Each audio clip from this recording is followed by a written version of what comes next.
Hello everyone, welcome to my YouTube channel.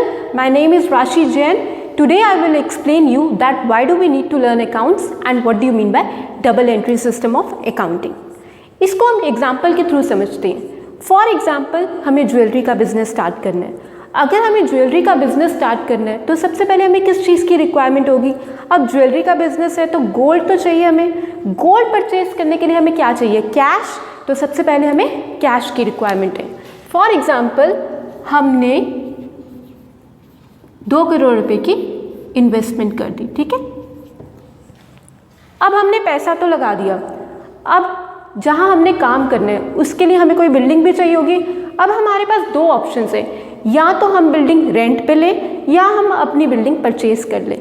हम क्या करेंगे, हम बिल्डिंग को परचेज कर लेंगे ताकि इफ़ इन केस हमारा बिजनेस नहीं भी चला तो एटलीस्ट हमारे पास बिल्डिंग तो है, उससे हम पैसा तो रिकवर कर सकते हैं जो भी हमें बिजनेस में लॉस हुआ. ठीक है, तो हम क्या करते हैं, हम बिल्डिंग को परचेज कर लेंगे. फॉर एग्जांपल हमने 50 लाख रुपए की बिल्डिंग ले ली. ठीक है, अब हमने बिल्डिंग ले ली. अब बिल्डिंग खाली पड़ी है, उधर हमें फर्नीचर भी चाहिए होगा तो हम फर्नीचर भी लेंगे. हमने 10 लाख रुपीस का फर्नीचर भी परचेज कर लिया. ठीक है, अब फर्नीचर परचेज कर लिया. अब उसके बाद हमने ज्वेलरी का काम है. अब हमने ज्वेलरी भी बनानी है, गोल्ड से ज्वेलरी बनानी है, तो उसके लिए हमें मशीनरी भी लेनी पड़ेगी. तो हम मशीनरी लेंगे.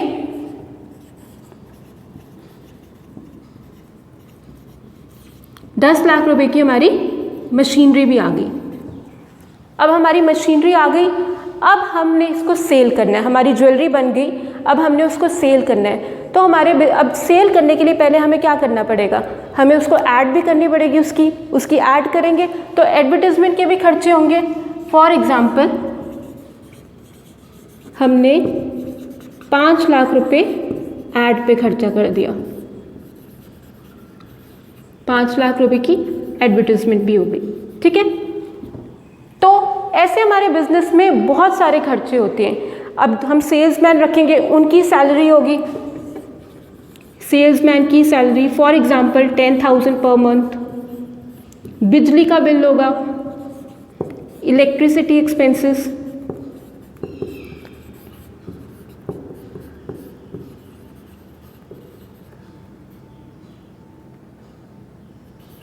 $5,000. ठीक है, ऐसे हमारे बिजनेस में बहुत सारे खर्चे होते हैं. तो अब मैं ईयर के एंड में इसको सेल करूं, ज्वेलरी को सेल करके फॉर एग्जांपल मुझे 50 लाख रुपए आए, तो मैं आपको एंड में पूछूं कि मुझे कितना प्रॉफिट हुआ है, मुझे किस कस्टमर से कितना पैसा लेना है, किसको कितना देना है, how much cash is left with us, तो क्या आप बता पाओगे? नहीं. Why? Because it becomes very difficult to run a business without proper information of cash, profits, customers, suppliers. So that is why we need to record all the business transactions in a systematic manner and in a scientific language which is known as double entry system of accounting. So double entry system of accounting is nothing, it is simply an accounting language. अब क्योंकि accounts की language है तो उस language को operate करने के लिए हमें कोई वर्ड्स भी चाहिए. वो 2 वर्ड्स हैं हमारे पास, डेबिट एंड क्रेडिट. डेबिट को हम DR से रिप्रेजेंट करते हैं और क्रेडिट को हम CR से रिप्रेजेंट करते हैं. ठीक है, अब हमें वर्ड्स पता लग गए, डेबिट और क्रेडिट, इस लैंग्वेज को ऑपरेट करने के लिए. अब इस लैंग्वेज को ऑपरेट करने के लिए हमें वर्ड्स जब पता है तो इन वर्ड्स को यूज़ करने के लिए हमें 2 अप्रोच होती हैं अकाउंट्स की, वो पढ़नी होती है. ये बेसिक है हमारा अकाउंट्स का, इसी पे अकाउंट्स डिपेंड है. अगर ये समझ आया तो आगे का समझ आएगा, अगर ये नहीं आया तो आगे बिल्कुल भी समझ नहीं आएगा. तो इसलिए इसको ध्यान से समझना. ठीक है, 2 अप्रोच है हमारी अकाउंट्स की जो हमने पढ़नी है इन रूल्स को ऑपरेट करने के लिए. पहली अप्रोच है हमारी traditional approach of accounting. Traditional approach of accounting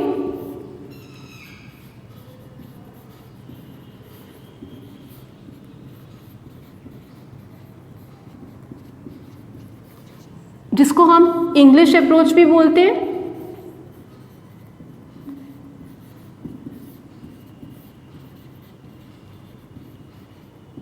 और दूसरी अप्रोच है हमारी modern approach of accounting.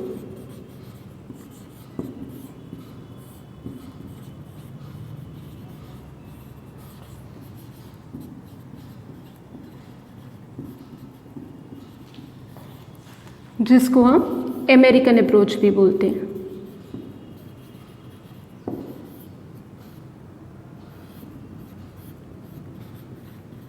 American approach, ठीक है। तो पहली approach traditional approach of accounting और दूसरी मॉडर्न अप्रोच ऑफ अकाउंटिंग। तो ये हम आज पढ़ेंगे।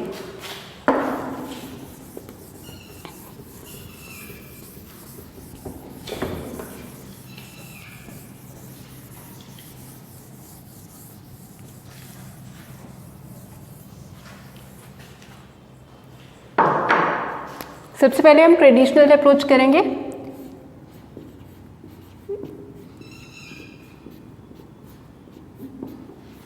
ट्रेडिशनल अप्रोच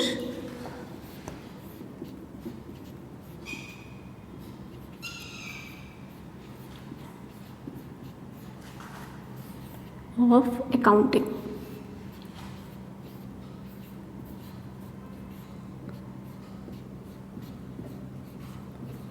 जिसको हम इंग्लिश अप्रोच भी बोलते हैं।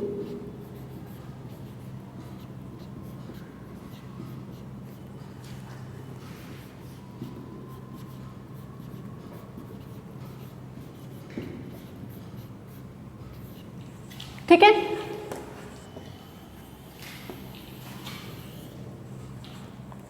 इसके अंदर हमारे 3 अकाउंट्स आते हैं। पहला अकाउंट है हमारा personal account,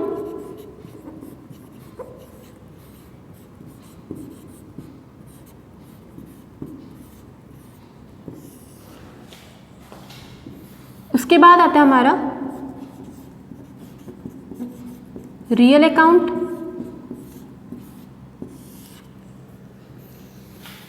and third one is nominal account.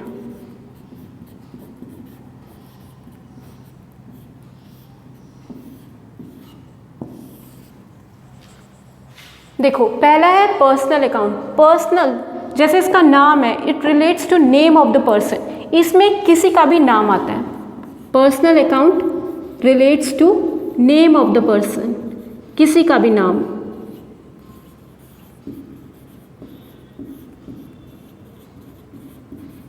For example Ram, Shyam, Mohan,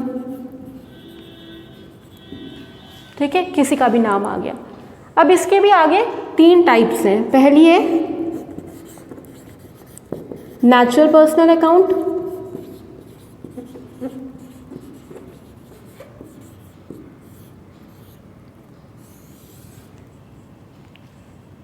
उसके बाद आता है हमारा आर्टिफिशियल पर्सनल अकाउंट,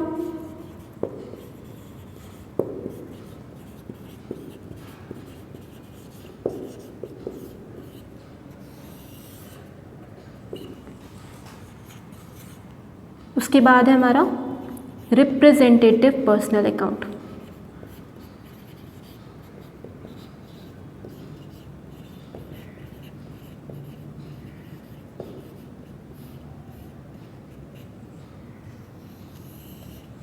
पहला है natural personal account.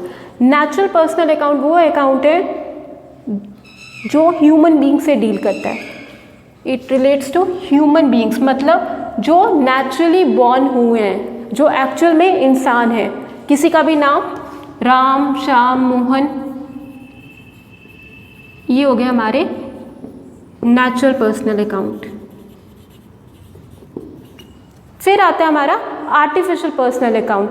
Artificial personal account वो अकाउंट होते हैं जो आर्टिफिशियली बॉर्न किए गए हैं, मतलब जो एक्चुअल में इंसान नहीं है, उनको आर्टिफिशियली क्रिएट किया गया है। जैसे कोई भी कंपनी हो गई, रिलायंस की कंपनी हो गई, ये एक्चुअल में इंसान नहीं है, इनको आर्टिफिशियली बॉर्न किया गया है, आर्टिफिशियली क्रिएट किया गया है। तो ये हो गया हमारे आर्टिफिशियल पर्सनल अकाउंट। यहाँ कोई बैंक का नाम हो गया, SBI बैंक हो गया, किसी स्कूल का नाम हो गया, कोई इंस्टीट्यूट का नाम हो गया।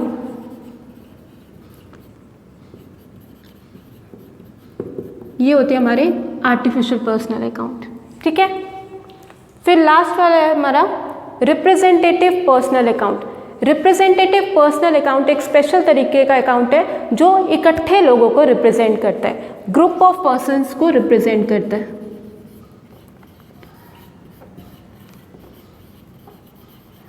ग्रुप ऑफ पर्सन्स को रिप्रेजेंट करता है। फॉर एग्जाम्पल 100 लोग हैं, 100 लोगों की सैलरी ड्यू है। ड्यू मतलब टाइम हो गया, अभी तक हमने दिए नहीं है, या तो वो वाले खर्चे या हमने एडवांस में कोई खर्चे दे दिए हैं इकट्ठे लोगों के। एडवांस को बोलते हैं ना प्रीपेड, या प्रीपेड जो हमने एडवांस में पे कर दिए, या जो अभी पेंडिंग है ड्यू। पेंडिंग वालों को हम बोलते हैं आउटस्टैंडिंग। आउटस्टैंडिंग इसको O/S करके भी लिखते हैं। फॉर एग्जाम्पल आउटस्टैंडिंग सैलरी, अभी सैलरी ड्यू है, पेंडिंग है, अभी हमने दी नहीं है, टाइम हो गया है बट हमने दी नहीं है, या तो वो वाले खर्चे या हमने एडवांस में पे कर दिए। एडवांस हो गया प्रीपेड, जो हमने एडवांस में पे कर दिए, तो प्रीपेड एक्सपेंसेस, तो इसमें ये आते हैं। तो पर्सनल अकाउंट में 3 टाइप्स आ गई, natural personal account, artificial personal account and representative personal account. ठीक है, तो ये था हमारा पर्सनल अकाउंट। अब आता है हमारा रियल अकाउंट। रियल अकाउंट में हमारे एसेट्स आते हैं फर्म के। Real account relates to assets of the firm. अब ये एसेट्स क्या होता है? एसेट्स होती है हमारी वैल्यूएबल चीज़ें जो हमारे बिजनेस को फ़ायदा देती है, हमें लॉन्ग टर्म में बिजनेस में हमें फ़ायदा देके जाए। For example cash. कैश हमेशा हमारे लिए फ़ायदा देता है, हमें बिजनेस में हमेशा फ़ायदा ही देगा। अगर हम इसको 2 साल 3 साल भी रखेंगे संभाल के तो हमारे काम ही आएगा, तो ये हमारे लिए हमेशा वैल्यूएबल है। तो कैश हो गया हमारा एसेट। या मशीनरी, आज हमने मशीनरी परचेज़ की, इससे हम काफ़ी सारी चीज़ें बनाएंगे। अब चीज़ें बनाएंगे, जब प्रोडक्ट्स बनाएंगे उसको सेल करेंगे तो हमें बिजनेस में फ़ायदा होगा, तो ये मशीनरी क्या हो गया हमारा एसेट। ठीक है, इसी तरीके से बिल्डिंग, आज हमने 50 लाख की बिल्डिंग खरीदी, उसको 2 साल बाद बेचेंगे तो उसकी वैल्यू बढ़ जाएगी, तो हमें बिजनेस में वो फ़ायदा ही देके जाएगा ही, तो ये हो गया हमारा एसेट। ठीक है, cash, machinery, building, furniture. Furniture को भी अभी 10 साल 15 साल तक यूज़ करेंगे तो वो बेनिफिट, तो ये हमारे खर्चा नहीं है, ये सब हमें फ़ायदा देके जाएंगे, तो ये हमारे एसेट्स होते हैं। ठीक है, अब आगे इसकी भी टाइप्स होती हैं। इसके अंदर हमारे टैंजिबल एसेट्स आते हैं,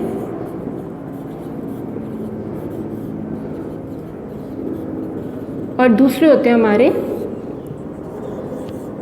इनटैंजिबल एसेट्स।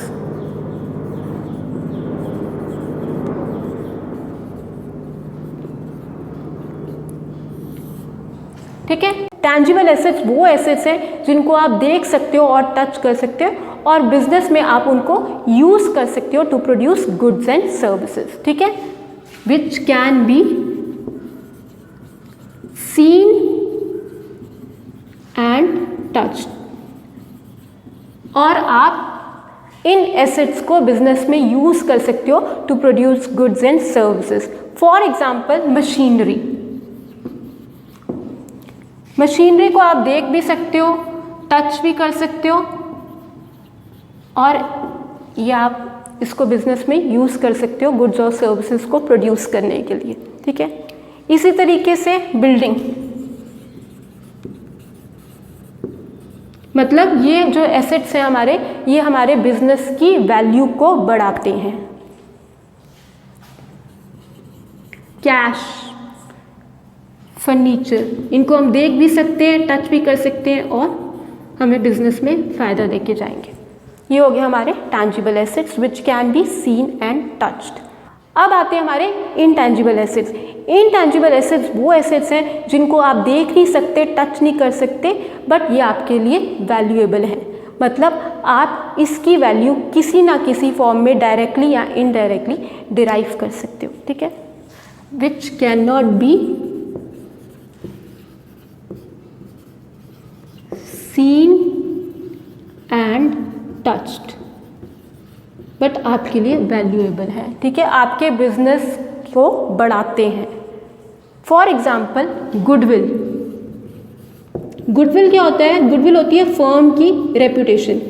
अब कोई बड़ा ब्रांड है या कोई बड़ी कंपनी है, कोई फर्म है, अगर उसने अपना इतना नाम कमा लिया हुआ, 10 साल में उसने इतना नाम कमा लिया, तो उसके नाम से ही लोग जानते हैं, उसके नाम से ही लोग उसकी चीज़ें, प्रोडक्ट्स को खरीदते हैं, ठीक है, तो वो वैल्यूएबल है। वो डायरेक्टली या इनडायरेक्टली वो बिज़नेस को फ़ायदा देके जाएगा, उसका नाम ही बिज़नेस को फ़ायदा देके जाएगा। जैसे यहाँ तो कोई ब्रांड हो गया, फॉर एग्जांपल वुडलैंड की कंपनी। अब वुडलैंड की कंपनी है, वुडलैंड के नाम से ही लोग उसके शूज़, सबको पता है बहुत अच्छी कंपनी है, तो लोग नाम से ही उसकी चीज़ों को खरीदते हैं, तो वो नाम ही उसका बिकता है, ठीक है। इसी तरीके से ट्रेडमार्क्स होते हैं। अब बड़ी बड़ी कंपनी जैसे वुडलैंड हो गई, नाइकी हो गई, सबका एक साइन होता है, तो उसका वो जो साइन है वो भी वैल्यूएबल है। तो ये डायरेक्टली या इनडायरेक्टली बिजनेस की वैल्यू को बढ़ाते हैं, ठीक है। तो ये हो गया हमारे इंटैंजिबल एसेट्स। फिर आता है हमारा नॉमिनल अकाउंट। नॉमिनल का मतलब क्या होता है? नॉमिनल मीन्स नॉट एक्चुअल, छोटा सा, मीन्स नॉट एक्चुअल और रियल, एक छोटा सा अकाउंट। तो ये एक टेम्पररी अकाउंट है जिसमें हमारे सारे बिजनेस के खर्चे, नुकसान, फ़ायदे, प्रॉफिट्स आते हैं, ठीक है। तो ये एक टेम्पररी अकाउंट है। जैसे ही हमें पता लग गया हमें बिजनेस में प्रॉफिट हो रहा है या लॉस हो रहा है, तो हमें इस अकाउंट की ज़रूरत नहीं होती, ठीक है। इसमें हमारे सारे के सारे खर्चे, नुकसान, प्रॉफिट्स आएंगे। फॉर एग्जाम्पल हमने सैलरी पे की,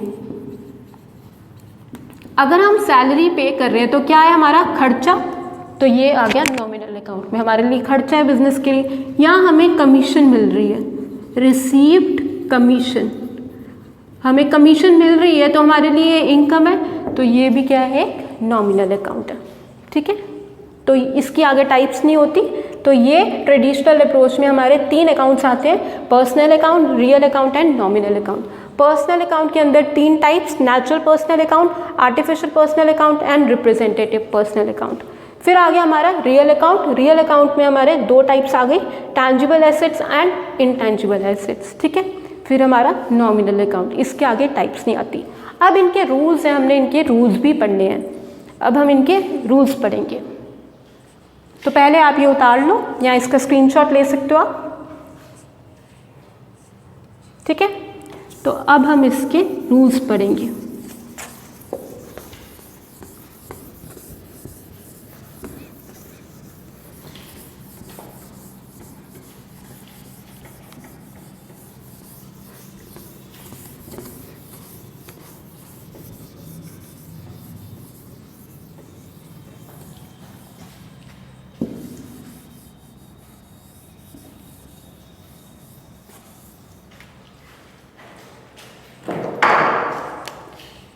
पर्सनल अकाउंट का रूल होता है debit the receiver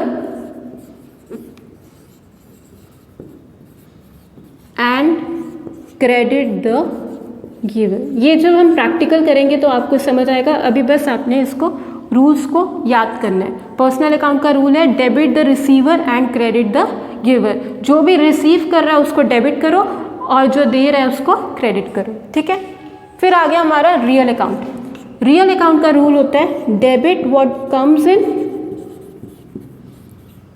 debit what comes in and credit what goes out.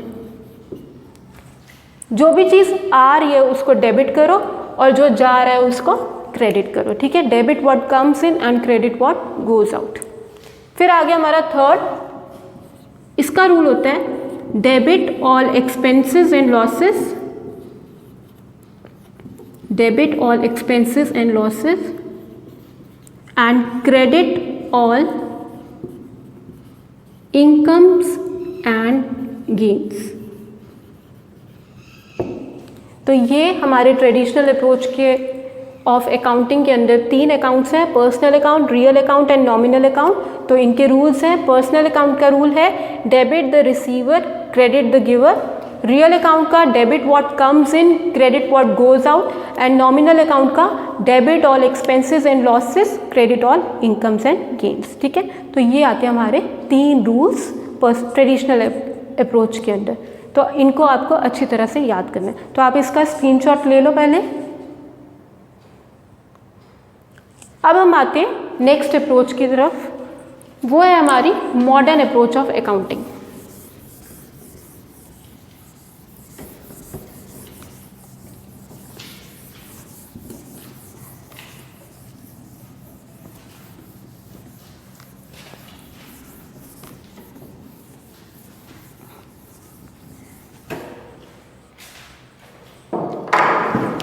अब आती है हमारी मॉडर्न अप्रोच ऑफ अकाउंटिंग।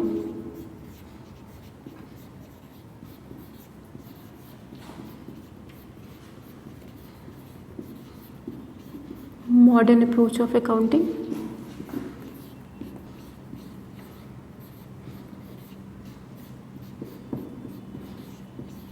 जिसको हम अमेरिकन अप्रोच भी बोलते हैं।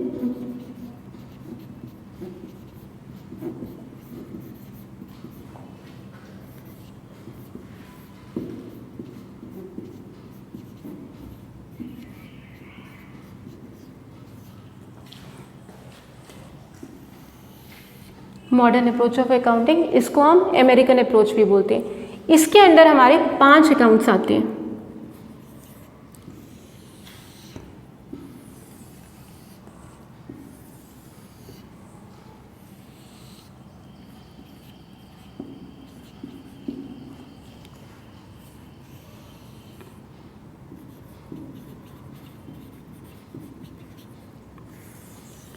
इसके अंदर हमारे 5 अकाउंट्स आते हैं। पहला है हमारा asset, second liabilities,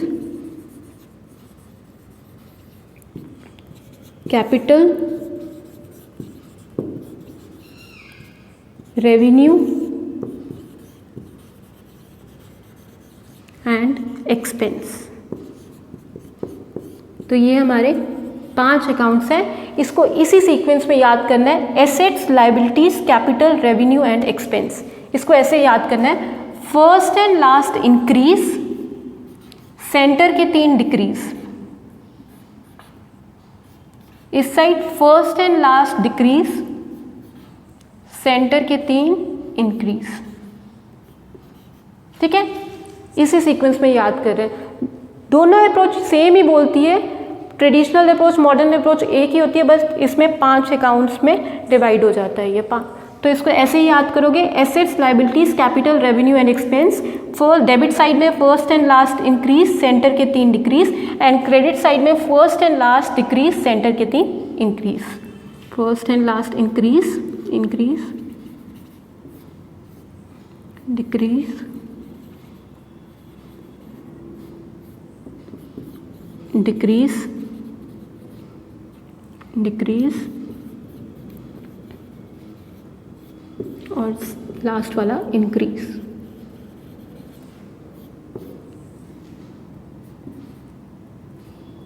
credit side में first and last decrease, decrease,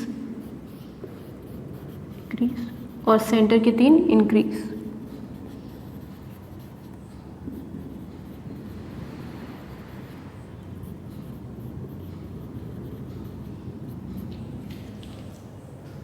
ठीक है, अब ये होते क्या है मैं आपको ये बताती हूँ। एसेट्स क्या होते हैं मैंने आपको बता दी हुआ है, जो भी वैल्यूएबल चीज़ें। ठीक है, लायबिलिटीज़ होती हैं जो हमें रीपे करनी है। फॉर एग्जांपल हमने बैंक से लोन लिया तो हमें वो वापस चुकाना है, रीपे करना है, तो वो क्या हमारी लायबिलिटी है। अगर हमारी लायबिलिटी कम हो जाती है तो क्या करेंगे, डेबिट, और अगर हमारी लायबिलिटी इंक्रीज हो जाती है तो क्या करेंगे, क्रेडिट। ठीक है, मैंने आपसे उधार लिया, मैंने आपको वापस पे करना है, तो वो क्या मेरे लिए लायबिलिटी है।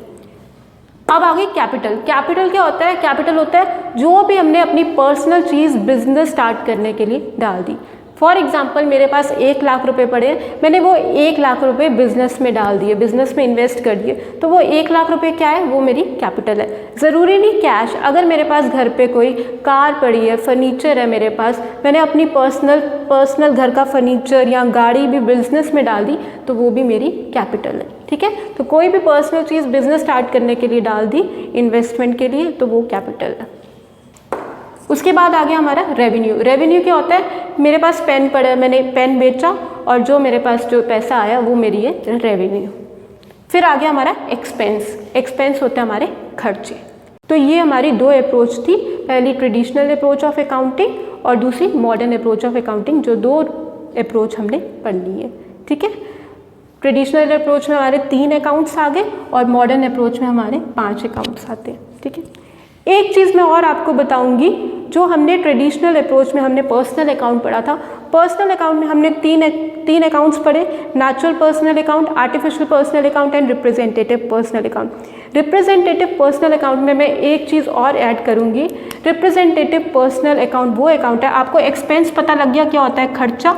ठीक है, अगर किसी भी एक्सपेंस के साथ हम प्रेफिक्स या सफिक्स ऐड कर लेते हैं तो वो क्या बन जाता है, representative personal account. For example salary क्या है, एक्सपेंस, इसके साथ अगर हम आउटस्टैंडिंग लगा दें या प्रीपेड लगा दें, या एक्सपेंस के साथ प्रीपेड एक्सपेंस, प्रीफिक्स या सफिक्स को हम ऐड कर देते हैं तो वो बन जाता है हमारा रिप्रेजेंटेटिव पर्सनल अकाउंट। ठीक है, तो ये हमारी दो अप्रोच थी जो हमें पढ़नी थी। आई होप आपको समझ आ गया होगा। Thank you so much for watching, wish you good luck.